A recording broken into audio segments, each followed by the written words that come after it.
Vote আসে vote যায়, নেতারা বদলায়, প্রতিশ্রুতি বদলায়, কিন্তু কুড়িগ্রামের মানুষের জীবন যেন একই জায়গায় দাঁড়িয়ে থাকে।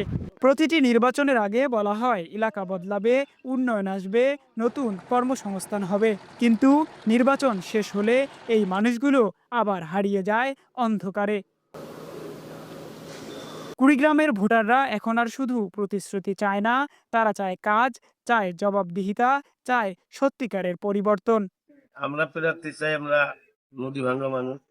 আমাদের যে উন্নয়ন চলবে, নদী ফুল দেখবে, শুনবে, দেখাশোনা করবে, তাদেরকে আমরা দেখবো ভোটটা। যে সরকারি আসুক তার কাছে একটাই চাওয়া যে চিকিৎসা ব্যবস্থা এবং শিক্ষা ব্যবস্থা চলে মানুষের মধ্যে বিস্তার করা। আর আমাদের এলাকাতে নদী মধ্যে আর বান্ধা দিব না, এই আমরা যা করে খাই তা করেই খা লাগবো, রাত পড়লে কামলা দেওয়াই লাগবো, মাপ নাই। সেখান থেকে ভাঙ্গা নিয়ে ওখানে গেছি। আর আমার বাপ দাদার আমলে তুমি অনেক ভাঙতে পারি। আর আমাদের বর্তমান 20-25 বছর বয়স, 3-4 বাড়ি ভাঙছি। ১৬টি নদ নদী বেষ্টিত এ জেলায় বিগত নির্বাচনগুলোতে একাধিক প্রার্থী, একাধিকবার দল বদলালেও বদলায়নি মানুষের ভাগ্য। তবে এবার কি বদলাবে কুড়িগ্রামের মানুষের ভাগ্য, এমন প্রশ্নই এখন সবার মুখে।